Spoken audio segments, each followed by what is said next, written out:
Salve galera, Borges aqui para mais uma aula para vocês, para você que vai fazer a prova do Corpo de Bombeiros Militar do Estado do Rio de Janeiro. Isso mesmo, essa aulinha aqui é para você. Preparei para você. Você tá vindo aqui. Borges estava procurando algo no YouTube, apareceu você, apareceu essa sua carocha. Para alguns carocha, para outros, esse seu rostinho lindo de neném, de anjinho, ótimo, que bom que eu apareci para você, porque no fim dessa aulinha aqui de tipos textuais que vai cair na sua prova, eu tenho uma surpresa maravilhosa. Então, vai até o final. Entretanto, a partir de agora, sem esperar, deixe, sapeca o likes aí, ó. Sapeca esse likes aí que eu tô merecendo. Eu tô merecendo porque aqui é todo dia conteúdo para você. E aí tu não me sapeca o likes, você está simplesmente deixando de lado aí a oportunidade de me ajudar. Então vai lá, ajuda, se inscreve no canal porque até o dia da prova vai ter aula neste canal. Beleza? Tranquilo? Light? Então vamos lá, vamos falar desse assunto tão gostoso. Uma delícia, né? Tipos textuais. Bom, pessoal, primeira coisa é cuidado, tá? Se você é daquele que se preparou para as últimas provas aí do Rio de Janeiro, saiba que algumas bancas cobram isso aqui de forma diferente. Exemplo, FGV. Fala isso, o candidato já arrepia. Oh, meu Deus. Oh, meu Deus! Sim, a banca FGV trata tipos textuais, como nós tratamos aqui na EDECAN, como modos de organização discursiva. Olha só que nome diferente. Tipos textuais para a FGV é outra coisa. Então, não se baseie nos estudos da EDECAN com aquilo que você estudou para a FGV. São bancas completamente distintas. Para a IDECAN, nós vamos estudar os 5 tipos textuais. Imagine que todos os textos do universo, todos os textos do universo, nós conseguimos enquadrar em 5 tipos, conforme as suas características. 5, Borges? 5. Mas só 5, Borges? Só 5. Quais são? Primeira coisa, eu trouxe para vocês aqui um exercício marotinho da banca IDECAN. Como ela cobra esse tipo de exercício. Então tá aqui o nosso pequeno texto. Preciso ter o texto, porém, nós precisamos apenas de um trecho desse texto para poder avaliar esse tipo de tema, esse tipo de tópico, esse tipo de enunciado da prova, ok? E aí nós temos ali o nosso enunciado. O texto deve ser incluído, por suas marcas predominantes, entre o seguinte modo de organização discursiva. Olha lá, modo de organização discursiva é o mesmo que tipo textual. Então, eu preciso me lembrar desse aspecto também. Mas vamos avaliar, vamos analisar quais são os tipos textuais e eu já vou me ligar no NIDED. Opa, Borges, o que é isso, Borges? O que é NIDED? Que negócio é esse? São os nossos tipos textuais. Já tira a print da tela, vai. Tira a print da tela para você copiar isso aqui depois. Isso, vai lá, tirou? Beleza, volta para cá. 5 tipos textuais. O primeiro, o tipo textual narrativo. Vamos falar dele. Dale. Tipo textual narrativo. Bom, o narrativo tem um narrador. Narra uma história. Oh, meu Deus do céu, acabou a aula. Chega, já deu. Não, calma. O tipo textual narrativo ele tem umas características muito específicas para você tratado dessa forma, tá? Ele tem primeiramente 5 elementos principais. Eu preciso desses elementos para que seja um tipo textual narrativo. O primeiro deles é o enredo. Poxa, Boris, o que é um enredo? Um enredo é a estrutura desse tipo textual. É como se eu tivesse ali aquilo que vocês aprendem para poder escrever uma redação. A ideia do tipo textual narrativo é que ele também segue essa estrutura. E o enredo, no geral, existem outras formas, mas no geral nós temos aquela apresentação, né, no inicial, nós temos a complicação, a situação problemática que acontece, nós temos o ponto alto da história, que chamamos de clímax, e nós temos ali o desfecho, o encerramento da história. Eu gosto muito de orientar os meus alunos a seguirem o enredo para analisar cada um dos pontos. O famoso filme do Shrek, sabe? O ogro. Tem gente falando que eu pareço um pouquinho com o Shrek. Porque o arroto, meu Deus do céu, que nojento. É melhor para fora que para dentro. Eu sempre digo. Exato. Então o que acontece? Eu namoro a Fiona. A minha Fiona, meu amigo, igualzinha. A rota e peida também é do mesmo jeito. Quando eu peço para os meus alunos analisarem essas características, para seguir esse filme, é só você analisar o filme. Então, situação inicial, tá lá o Shrek sendo apresentado no seu pântano, saindo daquela banheiro, sei lá o que ele faz lá, escovando o dente com germes, espantando os colonos. Ótimo, essa situação inicial. A complicação começa ali quando os seres mágicos invadem o pântano. Eu sou expert nesse filme. Os seres mágicos invadem o pântano, ele vai lá, se debruça junto com o senhor Lord Farquaad. Eu tô falando que eu conheço. Lord Farquaad vai buscar a princesa para mim. Então, esse desenrolar todo, né, a complicação. O desfecho. Uma história pode ter mais de um desfecho, mas no desfecho dessa história, o nosso ponto máximo, perdão, o clímax, o ponto máximo dessa história, nós podemos ter mais de um, mas o ponto máximo mesmo é o beijo do Shrek e da Fiona ali no finalzinho, né? Quando eles acabam encerrando a história. Como seria o desfecho? O desfecho mostra o que acontece depois desse encerramento. Seria a continuação, né? Dando aquela ideia do que vai acontecer depois. Que é lá eles na festa do casamento deles e por aí vai. Então, sou especialista em Shrek, pode ter certeza disso. E nesse caso, nós temos dentro dessa narrativa, que é a história do Shrek, aquilo que nós precisamos para um enredo de história. Entretanto, tome cuidado, tá? Um dos outros aspectos que nós temos aqui é a questão do tempo. E o tempo, né, a cronologia que a história segue, ela no geral, ela é linear, é uma sequência, tanto que o tipo textual narrativo é isso, é uma sequência de eventos narrados. A sequência em ordem cronológica. Só que essa ordem cronológica ela pode ser linear, segue uma linha, né, 1989, 2024, 2069, ó, tá vendo? Uma linha. Essa linha também pode ser não linear, mas isso não é cobrado na sua prova, beleza? Também temos a questão do personagem, são aqueles que agem dentro da história, né? É sobre eles a história. Personagens principais, que são os protagonistas e antagonistas, os personagens secundários, os adjuvantes e os coadjuvantes, e os figurantes, aquela galera que aparece do nada assim, você nem percebe, mas estava lá, é importante para a história. Temos também a questão do narrador importantíssimo, narrador em primeira pessoa, aquele que participa da história, narrador em terceira pessoa, aquele que somente está de fora. Esse narrador, ele pode ser observador, ele só assiste, ele não participa, né? Ou ele pode ser onisciente, ou seja, ele sabe de tudo, inclusive sentimentos e pensamentos das personagens, beleza? Tranquilo? E os dois últimos elementos, já falei do tempo e também o espaço, que é onde a história acontece.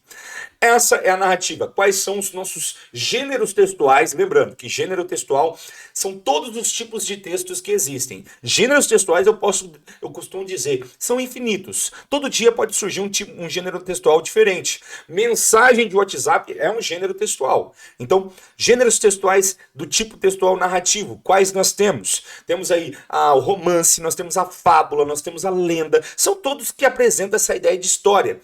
Cuidado com a crônica. A crônica costuma fazer uma apresentação, está escrito ali, mas ela faz uma apresentação antes da situação inicial. É como se ela estivesse fazendo uma introdução do nosso leitor, do nosso receptor, para o tema que vai ser debatido dentro dessa crônica, beleza? Vamos para o tipo textual injuntivo. Primeira coisa, pegue o seu caderno agora. Olha só, estou dando uma ordem. O injuntivo é isso. Também chamado de tipo textual instrucional, é aquele que está relacionado com a ideia do comando, a ideia da orientação, a ideia da prescrição. Então, qual é a característica principal desse tipo textual? O verbo. O verbo é utilizado aqui no modo imperativo. Isso facilita com que haja entre o nosso emissor e o nosso receptor essa relação de comando e recepção do comando. Entendeu? Então, por exemplo, quando nós temos ali os gêneros textuais, receita culinária. Tá lá, sua avó escreveu a receita daquele bolinho de chuva gostoso que você gostava de comer quando você ia para casa da vovó. Lembra? Então, ela escreveu para você numa folhinha de papel simples. Parabéns, ela acabou de praticar o tipo textual injuntivo. Ela te deu orientações a respeito de como você vai fazer. Pega a panela. Coloca a panela aqui. Pega o ovo. Quebra o ovo. Tá. Coloca o ovo, colocou o ovo, entendeu? Você segue aquelas orientações. Também temos os manuais de instruções. Os manuais de instruções são os melhores tipos textuais injuntivos. Eles dão a ideia da ordem que deve ser seguida, nesse caso, os comandos como eles devem ser seguidos em uma ordem para que você consiga praticar uma ação, para que você consiga elaborar uma tarefa, ok? Também temos bula de remédio, o tutorial de beleza, as moças fazendo a maquilagem no nosso YouTube. Passe o blush. Agora passe o rímel. Agora passe o batom. Tá vendo? Isso aqui é um tutorial de beleza. E ele segue a ideia do tipo textual injuntivo. Temos também o tipo textual descritivo. Esse aqui parece o que nós podemos chamar de... Qual que seria o melhor termo? Tipo textual camaleão, sabe? Ele vai se camuflando no meio dos outros. Inclusive, vamos falar sobre isso para a Banco Idecam. Aqui, a ideia é a característica. Eu dou característica para tudo aquilo que eu quero evidenciar no meu texto. Então, se eu quero apresentar uma situação, se eu quero apresentar os aspectos de uma situação, eu trago as características. Para trazer característica, qual é a melhor característica? Para a característica. É exatamente isso. É o adjetivo. Nossa palavra, né, o adjetivo, ele serve para isso, para caracterizar, para apresentar as qualidades, os defeitos, qualquer tipo de aspecto, né, a respeito de um elemento. Então, tome cuidado. Verbos de ligação, característica do tipo textual descritivo. Adjetivos, locuções adjetivas, orações subordinadas adjetivas, todos esses elementos são característicos do tipo textual descritivo. Borges, pode ser que no meu texto, né, na minha história, eu queira descrever ali uma cena, descrever um cenário. Eu estou usando o tipo textual descritivo? Está. Só que o seu tipo textual, nesse caso, é aquele que predomina. Então, se eu analisar o texto todo, predominou narrativa. Agora, se eu pego aquele trecho em que você fez essa descrição, qual é o tipo textual que predominou? O descritivo. E isso acontece muito em provas. Você pega ali, por exemplo, uma crônica. E tem um trecho ali onde o autor descreve o cenário, descreve a personagem e é cobrado dessa forma. Então, vai trazer ali para o meu texto. Ótimo. Nesse caso, ele vai perguntar qual o tipo textual que predomina neste caso. E no caso, vai ser o tipo textual descritivo, beleza? Nós temos aí tipo textual descritivo em diários, relatos de viagem. Por que relato de viagem, Borges? Porque você vai apresentando ali as características dos cenários que você viu, né? A característica das paisagens que você viu.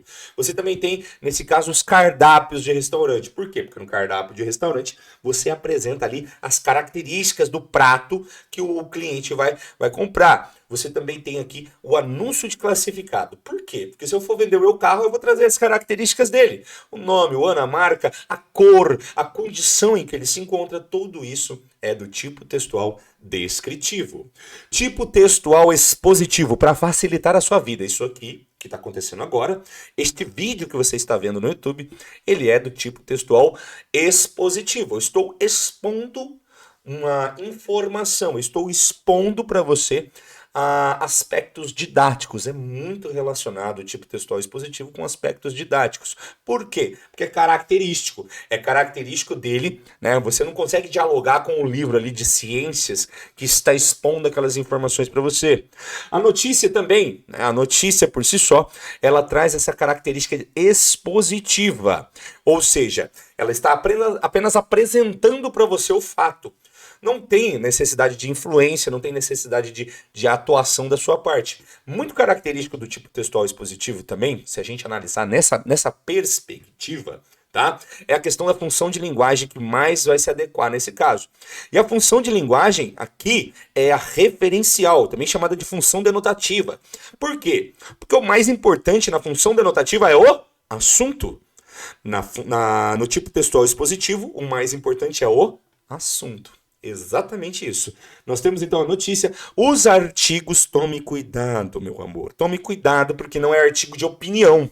O artigo de opinião já entra a perspectiva do autor, enquanto que no artigo por si só não há a perspectiva do autor, há a questão da impessoalidade no uso do artigo, tá? Reportagens, resumos escolares, aqueles resumos que retomam os aspectos didáticos e também os verbetes de dicionário. Você não vai dialogar com o seu dicionário, com o seu Aurélio, né? Tá lá a palavra, sei lá, Não sei, eu vou pensar uma palavra aqui. Caneta. Você não vai dialogar, mas caneta não tem esse sentido. Cara, tem, tá lá. Está definido. Ele está expondo aquilo para você. Não é para argumentar com você. Diferente do tipo textual dissertativo. Sim, aquela redação que você fez lá para o Enem, ela tem como característica a argumentação. E nesse caso, pessoal, nós temos então o tipo textual dissertativo. Dissertar é falar sobre, tá? Mas não somente falar sobre, é falar sobre a partir do seu conhecimento ou a partir da sua tese, da sua defesa dessa tese.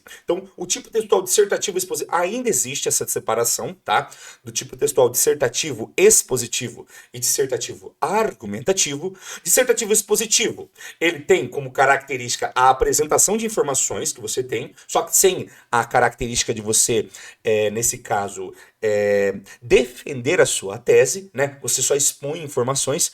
Isso aqui é o tipo textual utilizado, por exemplo, para as provas da Polícia Federal e Polícia Rodoviária Federal, né? A banca CESP, Sebrasp costuma cobrar esse tipo textual para essas provas. Já o dissertativo argumentativo, muito utilizado para provas aí para as diversas polícias do Brasil, nesse caso, ela requer o uso da argumentação. E o que significa isso?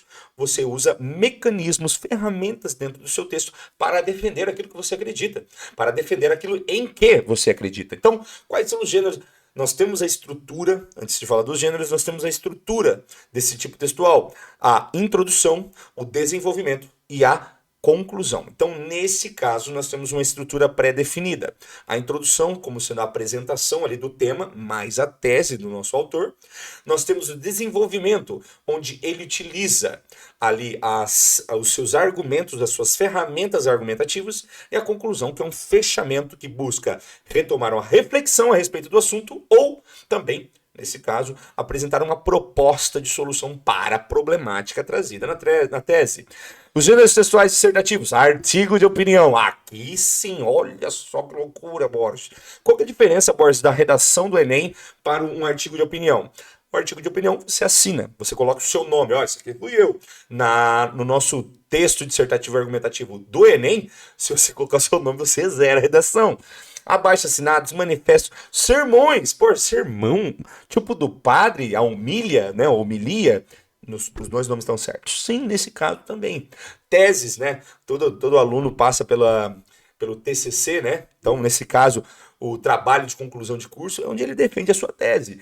Campanha publicitária, Borges, não fez sentido agora. Campanha publicitária, sim, a campanha publicitária tem como objetivo persuadir, né, o nosso receptor, persuadir aquele que lê, aquele que acompanha a campanha. E nesse caso, ela entra no texto dissertativo.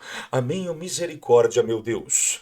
Aí nós temos aqui os diversos tipos, deixei aqui para vocês os diversos gêneros textuais e os tipos textuais. Então, vamos voltar lá no exercício? Bora, Borges. Vamos voltar nesse exercício que ficou bonitinho, ficou bem feito aqui por você, para nós, candidatos. Exatamente, o texto deve ser incluído por suas marcas predominantes entre o seguinte modo de organização discursiva. Pessoal, eu não corrijo, olha só, já avisando a você, eu não corrijo enunciados para colocar para vocês aqui nas nossas aulas. Por quê? Porque as bancas erram, as bancas tem vários erros, principalmente de gramática nos enunciados. Borges, quem é você para falar isso? Tá ali, ó. O termo ali não é incluído, é incluso. O texto deve ser incluso e não incluído, tá? O verbo incluir é um verbo abundante, ele possui duas formas de particípio. Nesse caso, houve uma incorreção da nossa banca. Borges, isso aí é o fim do mundo? É claro que não. Ninguém vai derrubar um exercício desse por conta disso. Mas que fique claro que o professor está de olho. Estou de olho nesses errinhos e eu sempre vou apontando para vocês. Aí aqui nós temos, por suas marcas predominantes, entre o seguinte modo de organização discursiva, nós temos o quê? Onde deve ser incluído esse texto? Pessoal, pela sua característica ali, ele está apresentando. Aí alguém vai falar assim, pô, Borges, eu já vou de descritivo. Por quê? Porque ele está usando ali verbos de ligação. Ele vai apresentando ali características. Só que se você analisar, depois ele vem para definições. Então ele começa a definir os aspectos, não dar característica, mas definir, como por exemplo definir ali o termo entusiasmo, apresentar essa característica dos povos antigos gregos e por aí vai. E nesse aspecto, ele está realmente, o texto, né? O nosso texto ali é o texto Arte e Natureza, é uma exposição das características, né, sobre a respeito da arte e a visão que ela tem dentro da natureza. Por isso, a nossa resposta, tá, conforme as suas características, é expositiva. A banca tem como característica, tem como uma possível definição que a gente possa fazer esse entrelaço. Então, não é só porque o Borges falou, a característica ali, por exemplo, apresentando, a natureza é uma grande musa. Nossa, verbo de ligação. O Borges falou que se tem verbo de ligação, é descritivo. Peraí. Mas aqui é o texto deve ser incluído. Nesse caso, incluso.